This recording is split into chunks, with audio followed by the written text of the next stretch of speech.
হেপাটাইটিসের 5টি ধরনের মধ্যে 2টি প্রাণঘাতী এবং হেপাটাইটিস বি ও সিতে আক্রান্তের সংখ্যা প্রায় 1 কোটি, যাদের 80 থেকে 90% জানেই না তাদের আক্রান্তের খবর।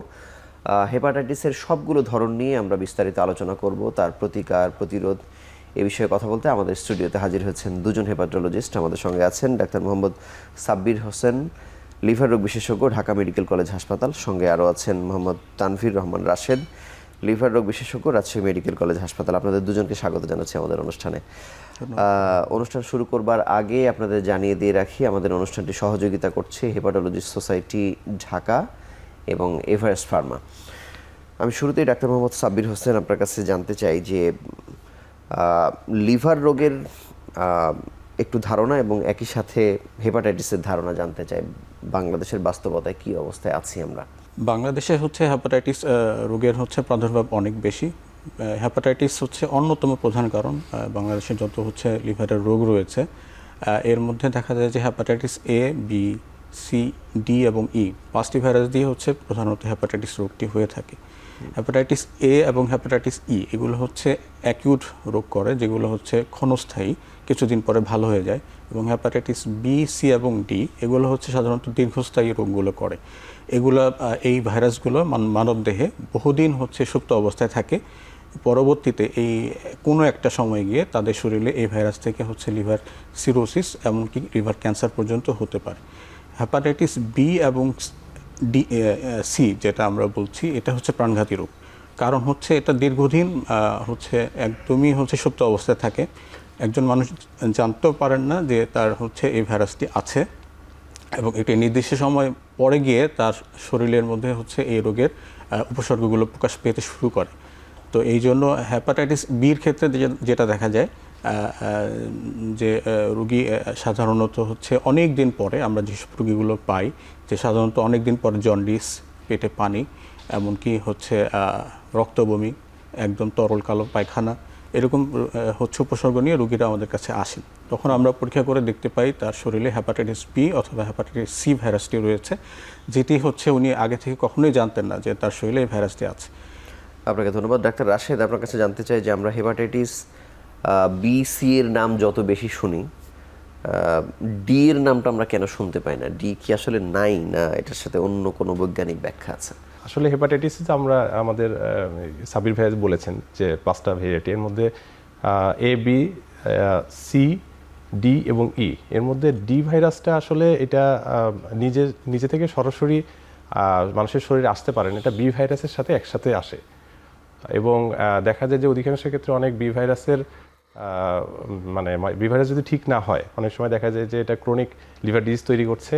এবং আমরা যে ওষুধগুলো দিয়ে থাকি বা ওষুধ প্রয়োগ করে থাকি, এতে অনেক সময় ইমপ্রুভমেন্ট না হওয়ার অন্যতম কারণ ডি ভাইরাস সাথে থাকা। যদিও আসলে বাংলাদেশে ডি ভাইরাসের প্রকোপ কম, কারণ বাংলাদেশ ডি ভাইরাসের এন্ডেমিক জোন না, এটা সাধারণত ওয়েস্টার্ন ওই রিজিয়নে বেশি হয়। তো এই জন্য আমাদের দেশে এটার পরীক্ষার পদ্ধতিটাও বেশি না, অ্যাভেলেবল না, সব জায়গায় নাই। শুধু ঢাকা ছাড়া সারা বাংলাদেশের অন্য পেরিফেরি অঞ্চলগুলোতে এটা খুব বেশি শনাক্তকরণ প্রক্রিয়ার মধ্যে নাই। কিন্তু পাওয়া যায় কেমন? এটা খুবই কম, আসলে সেরকম কোনো ডাটা নাই। এটা কি বাংলাদেশ মেডিকেল বিশ্ববিদ্যালয়ে আসলে পরীক্ষা নিরীক্ষা করা যায়? হ্যাঁ, বাংলাদেশ মেডিকেল বিশ্ববিদ্যালয়ে পরীক্ষার সুযোগ আছে। এছাড়া ঢাকার কিছু কর্পোরেট হসপিটালে এটার সুযোগ আছে, তাছাড়া অন্য কোথাও এটার সেরকম ফ্যাসিলিটি নাই। কারণ যেহেতু অত বেশি পাওয়া যায় না, এই জন্য এটা নিয়ে তো আমাদের এখানে এত গবেষণাও নাই।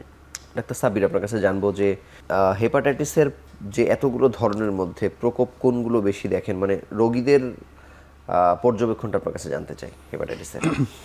আমাদের লিভার যে বহির্বিভাগ রয়েছে, বহির্বিভাগে আমরা যে রোগীগুলো পাই এর মধ্যে হেপাটাইটিস এ প্রচুর রোগী আমরা পেয়ে থাকি। হেপাটাইটিসের এই রোগীগুলো জন্ডিস নিয়ে আমাদের কাছে আসে। দেখা যায় যে তাদের জন্ডিসের আগে কিছুদিন ক্ষুধামন্দা ভাব থাকে, জ্বর একটা ভাব থাকে, শরীর ব্যথা থাকে। তখন আমরা হেপাটাইটিস এ পরীক্ষা করতে দিলে তাদের ক্ষেত্রে হেপাটাইটিস পাওয়া যায়। এছাড়াও হেপাটাইটিস ই একটু কম পাওয়া যায়, কিন্তু তাও আমরা হেপাটাইটিস ই ভাইরাসটাও পেয়ে থাকি।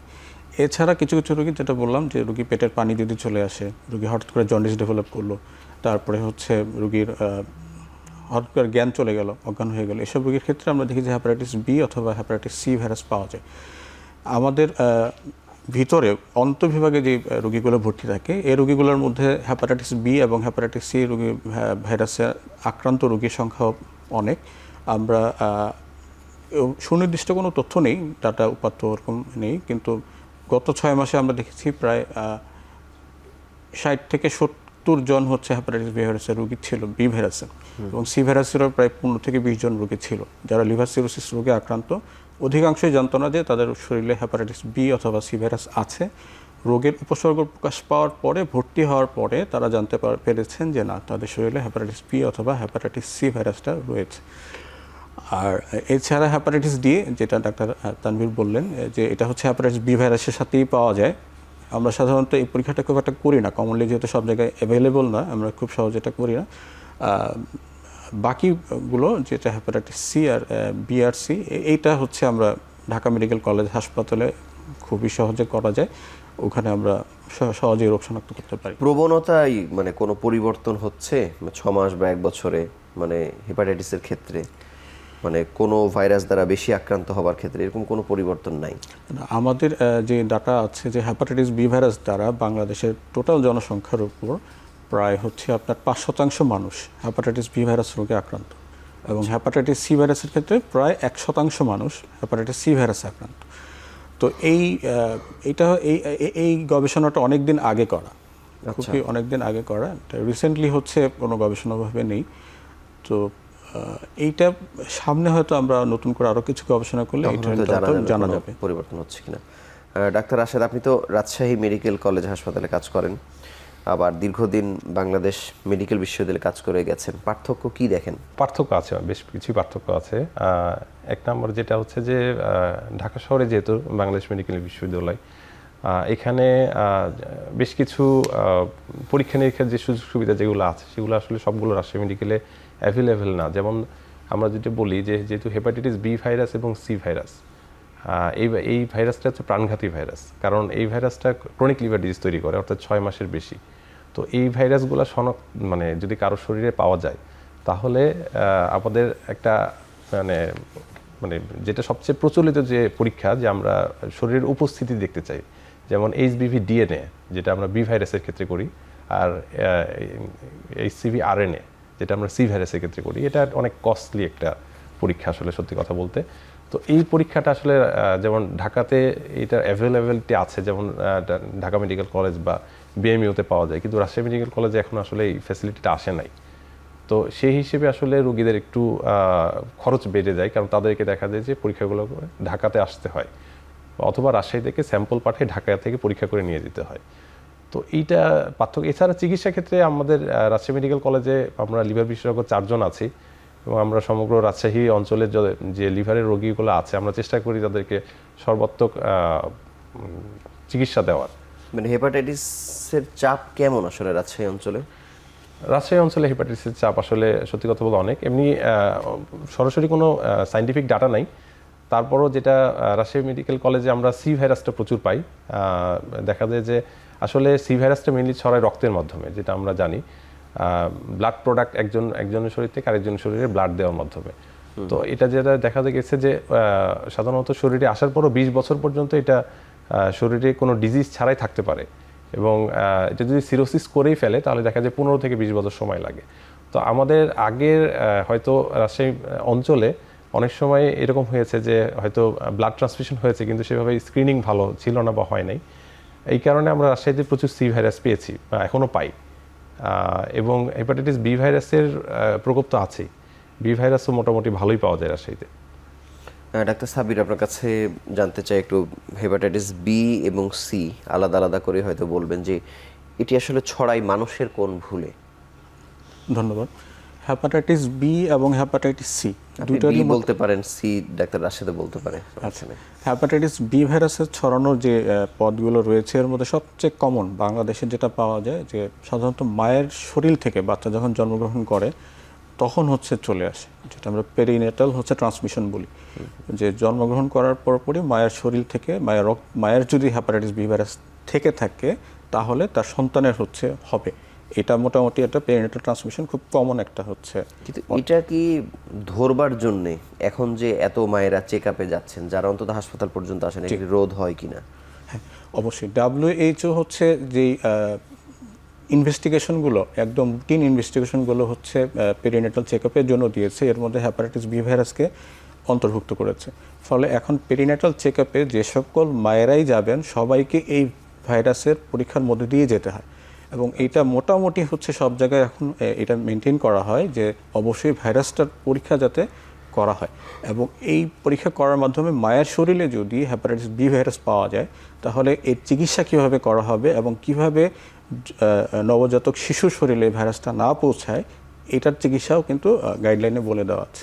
একটাই মাধ্যম ছড়ানোর না, আরো অনেক আরও মাধ্যম আছে। এছাড়া রক্তের মাধ্যমে ছড়ায়। রক্ত মাধ্যমে কিভাবে, যদি কেউ শরীরে রক্ত প্রবেশ করালো, কারো হেপাটাইটিস বি ভাইরাস ছিল, তার শরীরে রক্ত নিয়ে আরেকজনের শরীরে দেওয়া হলো। এছাড়া যদি কোনো কারণে কোনো একটা নিডেল কেউ ইউজ করলো হেপাটাইটিস বি ভাইরাসের কোনো রোগী, সেটা হচ্ছে আবার একটা সাধারণ কোনো নর্মাল রোগীকে শরীরে যদি ব্যবহার করা হয়। অনেক সময় হচ্ছে অনেকে হচ্ছে আইভি ড্রাগ অ্যাবিউজ করে। ড্রাগ অ্যাবিউজাররা হচ্ছে একই নিডেল বারবার একজন শেয়ার করে, এই নিডেল শেয়ারিংয়ের থেকে হচ্ছে ভাইরাসটা ছড়াতে পারে। আরেকটি হচ্ছে যৌন মিলন। যৌন মিলনের কারণে যার হেপাটাইটিস বি ভাইরাস আছে তার শরীর থেকেও আরেকজনের শরীরে ভাইরাসটা হচ্ছে যেতে পারে। এইভাবে মোটামুটি হচ্ছে এই যে পেরিনেটাল ট্রান্সমিশন, ব্লাড এবং সেক্সুয়াল ট্রান্সমিশন, এই তিনটা পথেই সাধারণত হচ্ছে ভাইরাসটা শরীরে ছড়ায়। ডাক্তার রাশেদ, আপনার কাছে জানতে চাইবো যে হেপাটাইটিস সি আসলে কিভাবে ছড়ায়, মাধ্যমগুলো অনেকটা একই কিনা না আলাদা? হেপাটাইটিস সি ভাইরাসের মেইন রুট অফ ট্রান্সমিশন যেটা মানে যেভাবে ছড়ায়, এটা আমরা সাধারণত সবচেয়ে বেশি ছড়াই অনিরাপদ রক্ত পরিসঞ্চালনের মাধ্যমে। অর্থাৎ কোনো ব্যক্তির যখন রক্তের প্রয়োজন হয় তখন আরেকজনের কাছ থেকে তো সেই রক্ত নিবে, তো সেই রক্তটা যদি প্রপারলি স্ক্রিনিং করা না হয় তাহলে সেক্ষেত্রে সবচেয়ে বেশি হেপাটাইটিস বি ভাইরাস ছড়ায়। এছাড়া আরও কিছু ছড়ানোর পদ্ধতি আছে, যেমন একটা সাবির বলেছেন যে এটা যদি একটা নিডল যদি অনেকজন ইউজ করে, বিশেষ করে আইভি ড্রাগ ইউজ যারা করে, বিশেষ করে ড্রাগস নেয় যারা, ওনাদের ক্ষেত্রে এটা ছড়াতে পারে। অনিরাপদ যৌন সম্পর্কের ক্ষেত্রেও এটা ছড়ানোর সুযোগ আছে। তবে সবচেয়ে বেশি গবেষণায় দেখা গেছে যে মোর দেন 95% ক্ষেত্রেই হচ্ছে ব্লাড মানে সরাসরি ব্লাড ট্রান্সমিশনের মাধ্যমে এটা ছড়ায়, এবং এইটাই হচ্ছে এই ছড়ানোর মাধ্যমে দেখা যায় যে এটা আরেকজনের শরীরে যায়। এবং এইটার আসলে সবচেয়ে খারাপ যে দিকটা, যে সি ভাইরাসের অ্যাকিউট লক্ষণ খুবই কম, অর্থাৎ 70% ক্ষেত্রে এটা ক্রনিক হয়, 30% ক্ষেত্রে অ্যাকিউট হইতে পারে, তারপরও এর লক্ষণগুলো তেমন পাওয়া যায় না। ফলে কারো শরীরে যদি সি ভাইরাস চলেও যায় সে বুঝতেই পারবে না যে তার শরীরে সি ভাইরাস চলে গেছে। আপনাকে অসংখ্য ধন্যবাদ। আমরা ছোট্ট একটি বিরতি নিয়ে আলোচনায় ফিরছি আবারও।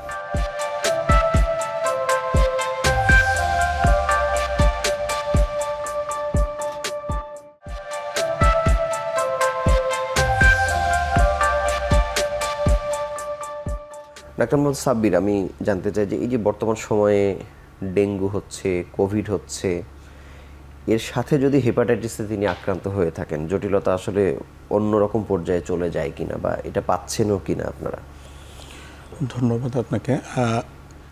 হেপাটাইটিস আক্রান্ত রোগী, হেপাটাইটিস বি ভাইরাসে আক্রান্ত রোগী, তার ডেঙ্গু অথবা তার কোভিড ইনফেকশন অবশ্যই তার যে হেপাটাইটিসের চলমান ইনফেকশন তার উপরে হচ্ছে একটি ভালো পরিমাণে হচ্ছে প্রভাব বিস্তার করে। এরকম রোগী আমরা খুবই কম পাই, তবে এখন পাওয়া যাচ্ছে, একেবারে যে পাওয়া যায় না তা না, পাওয়া যায়। সাধারণত কী হয়, হেপাটাইটিস বি ভাইরাসের রোগীগুলো যারা হচ্ছে ল্যাটেন্ট অবস্থায়, সুপ্ত অবস্থায় থাকে, এই পেশেন্টগুলো ফলো আপে থাকে। বাংলাদেশের ক্ষেত্রে যেটা দেখা যায়, রোগীরা হচ্ছে ফলো আপের ব্যাপারে খুবই অনাগ্রহী।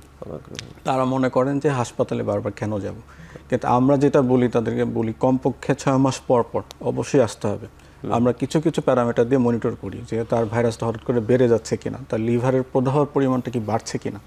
তো যখন ডেঙ্গু দ্বারা উনি আক্রান্ত হচ্ছেন অথবা কোভিড দ্বারা আক্রান্ত হচ্ছেন, একটা বাইরে থেকে সুপার ইনফেকশন যাওয়ার কারণে তার এই ভাইরাসটা ফ্লেয়ার আপ করতে পারে।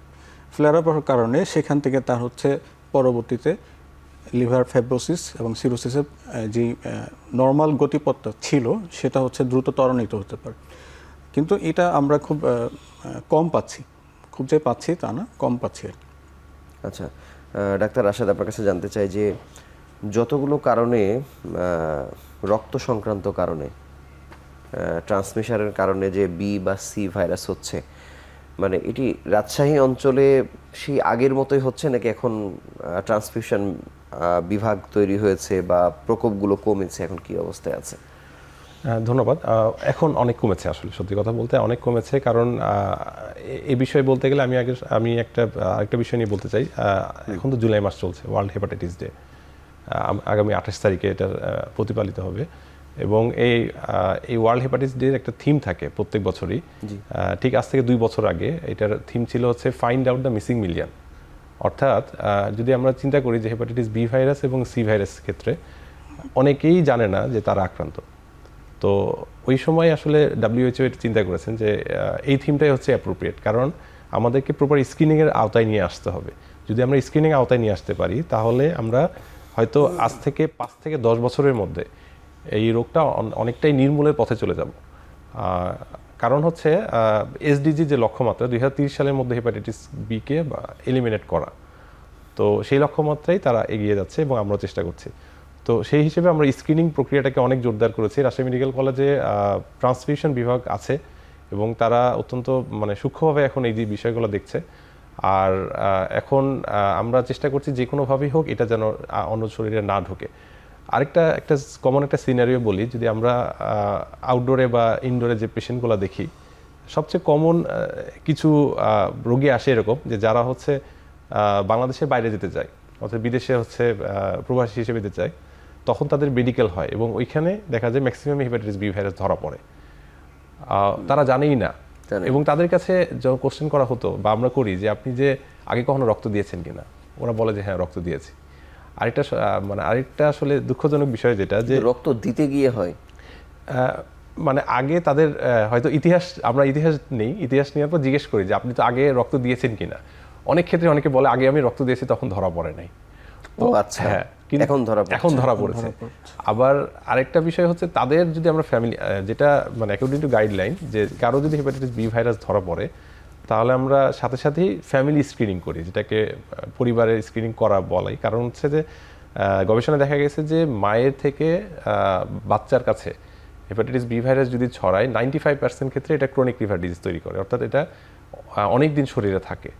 তো সেই হিসেবে যদি আমরা তার ফ্যামিলিকে স্ক্রিনিং করে আনি, মায়েরটা পাওয়া যায়, তাহলে দেখেন উনি যখন প্রথমে হয়তো আগে 10 বছর আগে সে রক্ত দিয়েছে, তার শরীরে ছিল কিন্তু তখন প্রপার হয়তো স্ক্রিনিং হয় নাই, কিন্তু এখন এসে ধরা পড়েছে। তার মানে এখন কিন্তু স্ক্রিনিংয়ের স্ট্রেংথ অনেক বেড়েছে। আমরা এটা যেহেতু WHO এটা অনেক গুরুত্ব দিচ্ছে এবং আমাদের স্বাস্থ্য মন্ত্রণালয় থেকে শুরু করে আমরা হেলথ ফ্যাসিলিটি সবাই আমরা ওয়েল ট্রেন আপ এই বিষয়গুলো নিয়ে, এবং যখন বাচ্চা ডেলিভারি হয় তখনও এই জিনিসটা অনেক শক্তভাবে দেখা হয় যে কারো শরীরে বি ভাইরাস আছে কিনা।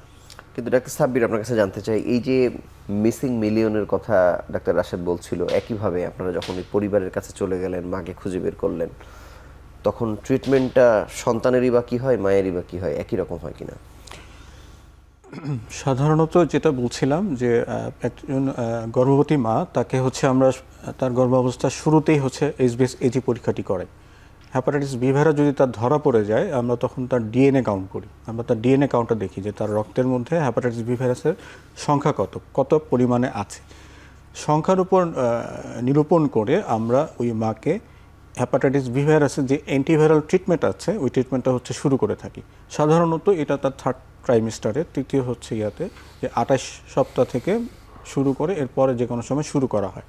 এই ওষুধটা আমরা শুরু করে হচ্ছে এর মাধ্যমে দেখা গেছে যে মায়ের কাছ থেকে বাচ্চার কাছে যে ট্রান্সমিশনের হার, এটা অনেকাংশে হচ্ছে নির্মূল করা যায়, প্রতিরোধ করা যায়। আমরা যদি সময় মতো মাকে অ্যান্টিভাইরাল ট্রিটমেন্টটা শুরু করতে পারি, তাহলে দেখা গেছে যে এই ট্রান্সমিশনের হারটা কমে যায়। এমনকি ওই মা যদি হচ্ছে নর্মাল যে ট্রিটমেন্ট গাইডলাইনের মধ্যে যদি উনি পড়ে যান, তাহলে আমরা তখন ওষুধ শুরু করি। তো তাহলে মাকে হচ্ছে যদি আমরা সঠিক সময়ে হচ্ছে ওষুধ শুরু করতে পারি মায়ের জন্য, তাহলে হচ্ছে ট্রান্সমিশনের হারটা কমে। এরপরে সেকেন্ড যে ব্যাপারটা, সেটা হচ্ছে বাচ্চার জন্মের পরপরই আমরা 12 ঘন্টার মধ্যে বাচ্চাকে অবশ্যই হেপাটাইটিস বি ভাইরাসের একটা ভ্যাকসিন দেই এবং একটা ইমিউনোগ্লোবুলিন দেই। 12 ঘন্টার মধ্যে অবশ্যই সরকারিভাবে দেওয়া হয় এখন। হ্যাঁ, এটা হচ্ছে সরকারিভাবে সব জায়গায় দেওয়া হয় না, কিছু কিছু জায়গায় দেওয়া হয়। এই ফ্যাসিলিটি সব জায়গায় এখনও নেই। এইটা করার পরে দেখা গেছে যে মোটামুটি 100% হচ্ছে ট্রান্সমিশন মোটামুটি হচ্ছে বন্ধ হয়ে যায়, প্রায় হয় না বলতে গেলেই চলে। এবং আমরা 8 থেকে 10 মাস পরে হচ্ছে গিয়ে হেপাটাইটিস বি ভাইরাস বাচ্চাটা চেক আপ করি যে তার শরীরে HbS-Ag সারফেস অ্যান্টিজেন পাওয়া যায়। ভ্যাকসিন তাকেই দেন যার মায়ের শরীরে ছিল এরকম? জি, যার মায়ের শরীরে ভাইরাসটি ছিল তার সন্তানকে হচ্ছে ভ্যাকসিন দেওয়া হয়। আচ্ছা, ডাক্তার রাশেদ, আপনার কাছে জানবো যে আপনার কি মনে হয় যে বিভাগীয় পর্যায় পর্যন্ত, যেমন বলছিলেন যে 4 জন আপনারা বিশেষজ্ঞ আছেন, জেলা পর্যায়ে তো অবস্থা মনে হয় আরও খারাপ বা থাকার কথা না, আমি যতদূর জানি কেউ কেউ থাকতে পারে। জেলা পর্যায়ের সবাইকে আসলে বিভাগ পর্যন্ত আসার সামর্থ্য রাখে কিনা, বা হেপাটাইটিস জেলা পর্যায়ে আরও প্রকট আকার ধারণ করছে কিনা? জেলা পর্যায়ে আসলে এখন আমরা তো চেষ্টা করছি যে জেলা পর্যায়েও এই সচেতনতা বাড়ানোর জন্য আমাদের আসলে হেপাটোলজি সোসাইটি থেকে আমাদের স্যারেরা, আমাদের সোসাইটির মেম্বাররা সর্বোচ্চ চেষ্টা করছেন। বর্তমানে বাংলাদেশে প্রায় 120 জনের মতো লিভার বিশেষজ্ঞ আছেন। 120 জনের মতো, আনুমানিক, কম বেশি হবে হয়তো। এবং এদের মধ্যে অনেকেই জেলা পর্যায়েও এখন অলরেডি পোস্টেড। এবং আমাদের আসলে সদর হসপিটালগুলোতে আসলে হেপাটোলজির পোস্ট নাই সরাসরি। আমি চেষ্টা করছি সোসাইটির মাধ্যমে পোস্ট ক্রিয়েট করার জন্য সরকারকে বুঝিয়ে। আর জেলার পেশেন্টদের ক্ষেত্রে আমাদের যে সচেতনতামূলক প্রোগ্রাম যেগুলো, যেমন ওয়ার্ল্ড হেপাটাইটিস ডে উপলক্ষে আমরা প্রত্যেক জেলাতেই মোটামুটি কিছু প্রোগ্রাম করব, অন্তত পোস্টার, ব্যানার হিসেবে, যাতে মানুষজন যেন বুঝতে পারে, অন্তত পক্ষে পরীক্ষা করে। কারণ আমাদের টার্গেট হচ্ছে পরীক্ষা করে, মানে find out the missing million, মানে আমরা এই মিলিয়ন জনগোষ্ঠীকে যেন ট্রিটমেন্টের আওতায় আনতে পারি এবং এদের থেকে যেন নতুন করে না ছড়ায়। আর এটা যদি করতে পারি তাহলে আমরা 2030 সালের মধ্যে এটা, যেমন এটা 2020-এর দিকেও 2000 থেকে 2005 সাল, ওই সময় এটার পার্সেন্টেজ বাংলাদেশে কিন্তু প্রায় 8% মতো ছিল, যেটা এখন নেমে কিন্তু 5% চলে আসছে। তাহলে আমরা হয়তো 2030-এর মধ্যে এটা, মানে সেটিও তো মানে টিকা ব্যবস্থা থাকার কারণে। জি, একটা ভালো ইয়ে করছেন, যেটা আমি বলতে চাচ্ছিলাম যে 2004 সালে ইপিআই শিডিউলে হেপাটাইটিস বি ভাইরাসের টিকাটা অন্তর্ভুক্ত করা হয়। এতে যেটা হয়েছে যে একটা বিশাল জনগোষ্ঠী হচ্ছে এই টিকার আওতায় চলে আসছে, মানে বি ভাইরাসের টিকার আওতায়। যাদের আসলে বহু বছর ধরে হেপাটাইটিস বি বা সি শরীরে আছে কিন্তু আসলে জানা যাচ্ছে না, তারা হয়তো কোনো পরীক্ষা নিরীক্ষা করতে গিয়ে, রক্ত দিতে গিয়ে জানতে পারছে। আরও সহজে আগে ভাগে জানার কোনো পথ কি আছে? এটা হচ্ছে আমরা বলি যে সকল মানুষ, বাংলাদেশে তো প্রায় যদি 18 কোটি মানুষ থাকে, এর মধ্যে 1 কোটি মানুষ হচ্ছে হ্যাপাটাইটিস রোগে আক্রান্ত, সেটা এ থেকে এই পর্যন্ত ভাইরাসগুলো দিয়ে। হ্যাপাটাইটিস বি ভাইরাসটা হচ্ছে প্রতিরোধযোগ্য, আপনি চাইলে এটা প্রতিরোধ করতে পারছেন। আমরা মায়ের কাছ থেকে ট্রান্সমিশন হচ্ছে বন্ধ করতে পারছি, আমরা অনিরাপদ রক্ত সঞ্চালন বন্ধ করে হচ্ছে ভাইরাসের ট্রান্সমিশন কমাতে পারছি। এমনকি আমরা চাচ্ছি যে স্ক্রিনিংয়ের মাধ্যমে, যেটা বিভিন্ন জায়গায় হয়ে থাকে, যেমন বিভিন্ন গার্মেন্টসে কিন্তু কিছুদিন পর পর ওনারা সকল গার্মেন্টস কর্মীদের মধ্যে স্ক্রিনিং করেন। স্ক্রিনিং করে বিভিন্ন হচ্ছে সংস্থা তাদের মধ্যে বিনামূল্যে হচ্ছে হ্যাপাটাইটিস বি ভাইরাসের ভ্যাকসিনটি দিয়ে থাকেন। তো এই স্ক্রিনিংটা যে কেউ করতে পারে। 2টা পরীক্ষা সাধারণত আমরা করি, যে এজি সারফেস অ্যান্টিজেনটা আমরা দেখি হ্যাপাটাইটিস বি ভাইরাসের জন্য। একটা পরীক্ষা করলেও হয়, একটা পরীক্ষা করে আমরা ভ্যাকসিনটা দিয়ে দিতে পারি। যারই নেগেটিভ আসবে যে কেউ হচ্ছে ভ্যাকসিনটা দিতে পারবে যে কোনো সময়। মানে হেপাটাইটিসের টিকা নেবার প্রবণতা কি এখন বেড়েছে? মানে আপনার কোনো পরিসংখ্যান আছে? এক্সাক্ট পরিসংখ্যান আসলে নাই, তবে প্রবণতা অনেক বেড়েছে। এখন মানুষ জানে যে হেপাটাইটিস মানে বি ভাইরাস অথবা সি ভাইরাস এটা প্রাণঘাতী ভাইরাস, এবং সবাই এখন অনেকেই আসে আমাদের কাছে যে আমার হেপাটাইটিস বি ভাইরাসের টিকা নিয়েছিলাম, নতুন করে বুস্টার ডোজ নিতে যাচ্ছি, বা নেওয়া লাগবে কিনা। মানে তার মানে বোঝা যাচ্ছে তাদের মধ্যে সচেতনতা আসছে। আপনি যদি নতুন করে আবার একটু বলে দেন যে টিকাটা কখন কিভাবে নিবে, কতদিন অন্তর অন্তর নিলে কি লাভ, কতদিন অ্যান্টিবডি থাকে, যদি একটু ব্যাখ্যা করেন। আচ্ছা, এখানে বিষয়টা হচ্ছে যে হেপাটাইটিস বি ভাইরাসের টিকা ইপিআই শিডিউলে চলে আসছে, অর্থাৎ আমরা বাচ্চাদেরকে জন্মের পরপরই যে প্রথম 16 সপ্তাহের মধ্যে যে টিকাটা দিই, এই টিকাতে এখন সবাই হেপাটাইটিস বি ভাইরাসের টিকা পাচ্ছেন। মানে এর আগে যারা আমরা পাইনি, আচ্ছা, তারা পায়নি, তাদের ক্ষেত্রে আমরা যেটা করি যে আমরা প্রথমে তাকে একটা এইচবিএসএজি পরীক্ষা করি। এইচবিএসএজি পরীক্ষা যদি নেগেটিভ আসে তাহলে আমরা তাকে টিকা দেওয়ার জন্য প্রেসক্রাইব করি বা টিকা দেওয়ার পরামর্শ দিই। টিকার ডোজটা হচ্ছে আমরা 016 বলি, অর্থাৎ যদি সে আজকে একটা টিকা নেয় তাহলে আজ থেকে 1 মাস পর একটা নিবে, আজ থেকে 6 মাস পর একটা নিবে, টোটাল 3টা ডোজ। টোটাল 3টা ডোজই হচ্ছে তার টিকার শিডিউলটা। এবং ধারণা করা হয় এটা 5 বছর পর্যন্ত ভালো কার্যকরী এবং লাইফ লং ইমিউনিটি দেওয়ার সম্ভাবনা বেশি। আপনাকে অসংখ্য ধন্যবাদ। আমরা আরও একটি ছোট্ট বিরতি নিয়ে আলোচনায় ফিরছি আবার।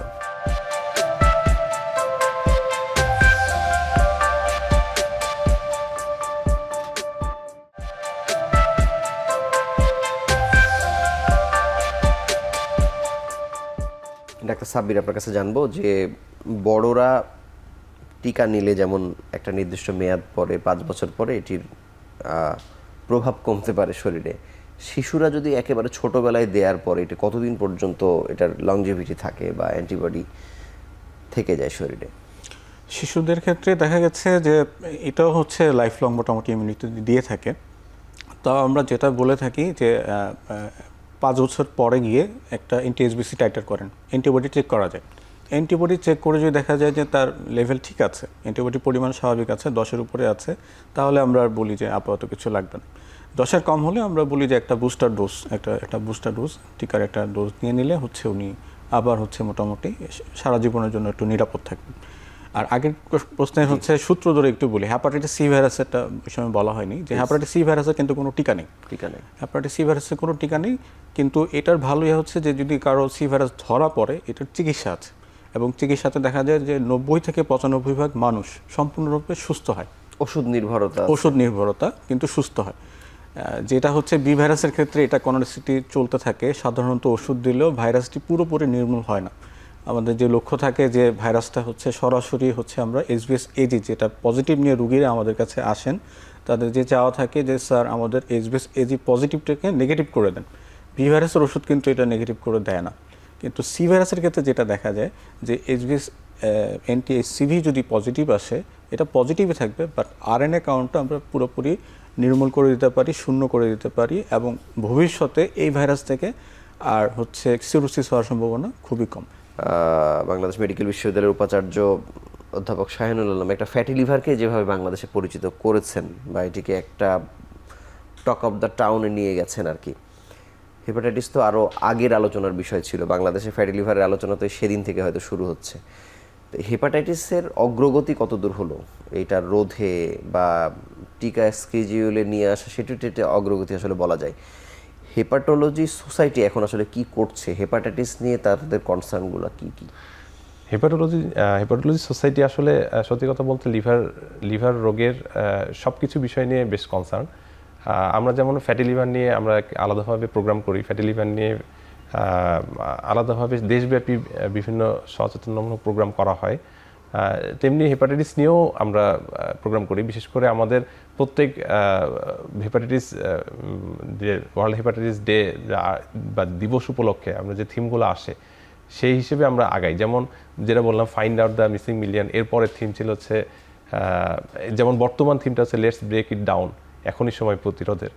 তো আমরা চেষ্টা করি যে যেমন যখন find out the missing million বা ওই সময় কনসেপ্টটা আসছে, আমরা সব জায়গায় ছড়িয়ে দেওয়ার চেষ্টা করলাম যে স্ক্রিনিংটা বাড়ায় দেওয়ার জন্য, এবং এতে যেটা হয় যে সারা দেশে হচ্ছে স্ক্রিনিং প্রক্রিয়াটা অনেক বেড়ে গেছে এবং এখন মানুষ অনেক সচেতন। তো এটা হেপাটোলজি সোসাইটির আমি মনে করি একটা ভালো একটা উদ্যোগ ছিল।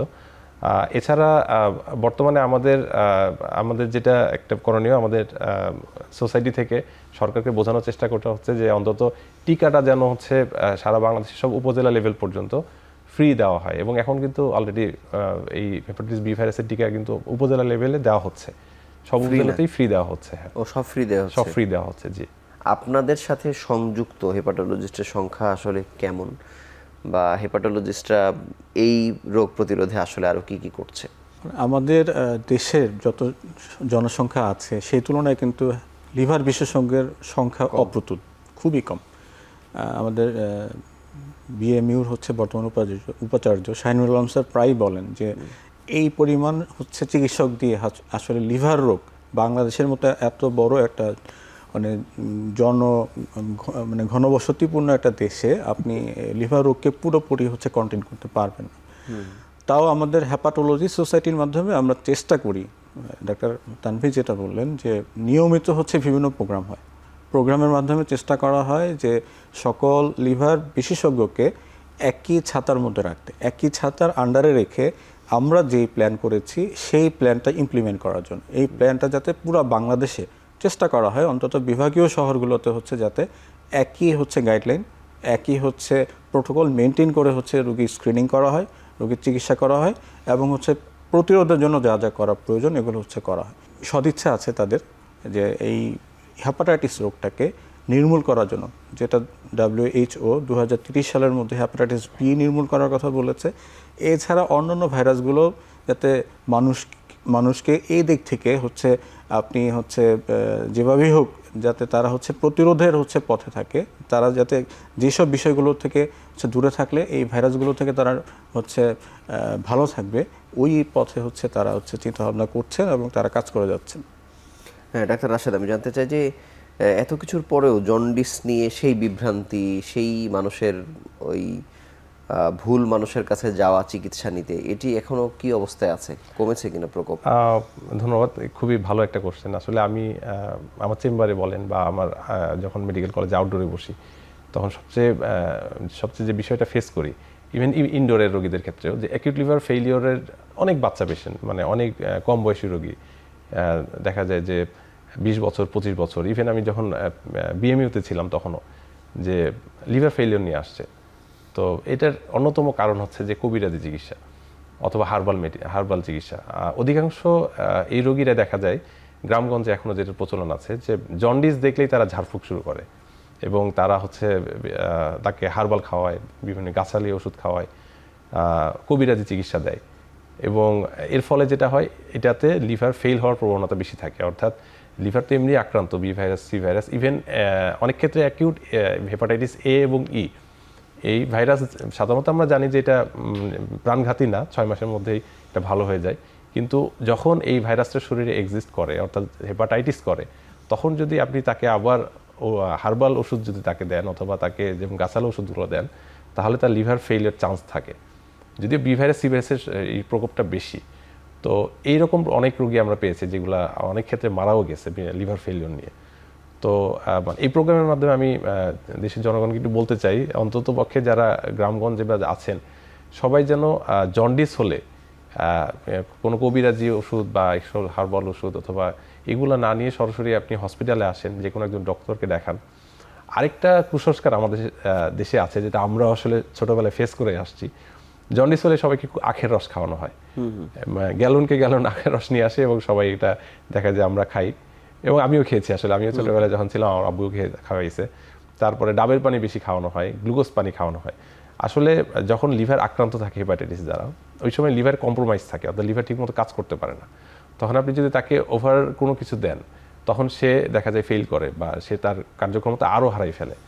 তো এই জন্য আমরা বিশেষ করে আমি যেটা করি, যে আউটডোরে যদি আমি কোনো পেশেন্ট পাই, সেই পেশেন্টকে আমি বলি যে আপনি একমাত্র যে হচ্ছে সারা আপনার কমিউনিটিতে অন্তত এই কথা বলবেন যে উনি যারাই জন্ডিসে আক্রান্ত হবে তারা যেন পরবর্তীতে আর কখনো এই কাজগুলো যেন না করে।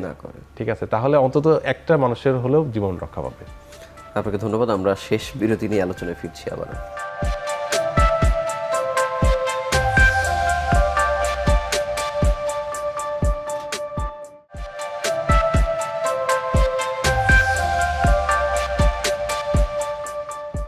ডাক্তার সাব্বির, আপনার কাছে জানবো যে জন্ডিস নিয়ে হাসপাতালে যেসব রোগীরা ভর্তি হচ্ছেন, তাদের কত শতাংশের মধ্যে আপনারা হেপাটাইটিস পেয়ে যান পরীক্ষা নিরীক্ষা করে? এরকম কোনো পরিসংখ্যান কি আছে? এরকম নির্দিষ্ট কোনো পরিসংখ্যান নেই। তো যেটা বলছিলাম যে জন্ডিস থাকা মানেই বেশিরভাগ ক্ষেত্রে হচ্ছে হ্যাপাটাইটিস থাকবে। হ্যাপাটাইটিস ছাড়া হচ্ছে জন্ডিস খুব কম সংখ্যক রোগীরই পাওয়া যায়। সাধারণত হ্যাপাটাইটিস বি এটা হচ্ছে খুবই কমন, এটা হচ্ছে খুবই সহজে পাওয়া যায় এই রোগটা। হ্যাপাটাইটিস বি রোগী আমরা প্রায় পেয়ে থাকি, এবং হ্যাপাটাইটিস এ এবং হ্যাপাটাইটিস বি এই দুটো হচ্ছে কমনলি পাওয়া যায়।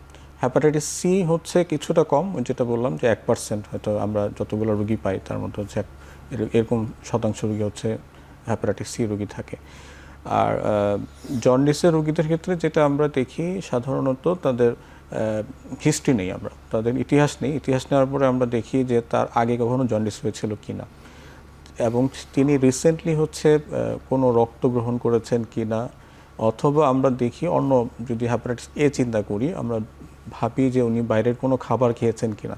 সাধারণত এইসব রোগীরা বাইরের হচ্ছে ঝালমুড়ি, ফুচকা, আখের রস অথবা হচ্ছে এই সিঙ্গারা, পুরি, সমুচা এগুলোর হিস্ট্রি পাওয়া যায়। তারা ইতিহাস দিয়ে থাকেন যে না, আমরা হচ্ছে গত 1-1.5 মাসের মধ্যে এগুলো খেয়েছিলাম। তখন আমরা একটা ধারণা করি যে না, তার হ্যাপাটাইটিস এ ভাইরাস হওয়ার সম্ভাবনা আছে। সাধারণত হ্যাপাটাইটিস এ এবং ই এই দুটো হচ্ছে দূষিত খাবার এবং পানির মাধ্যমে ছড়ায়। তো হ্যাপাটাইটিস এ ভাইরাসটা আমরা যখন আলাদা করে ফেলি তখন আমরা এটা পরীক্ষা দিই। আর যেহেতু তার আগের কোনো জন্ডিস হিস্ট্রি নাই অথবা তার পরিবারে কেউ লিভার সিরোসিস বা লিভার ক্যান্সারে আক্রান্ত ছিল না, তখন আমরা ধারণা করি যে না, তার হচ্ছে এটা ক্ষণস্থায়ী কোনো একটা ভাইরাস দিয়ে হচ্ছে। আর দীর্ঘস্থায়ী ভাইরাসের ক্ষেত্রে আমরা সাধারণত ফ্যামিলি হিস্ট্রি পেয়ে যাই। পরিবারে হিস্ট্রি থাকে যে তার বাবা অথবা তার মা অথবা তার চাচা অথবা চাচি কারো না কারো লিভার সিরোসিস অথবা লিভার ক্যান্সার ছিল।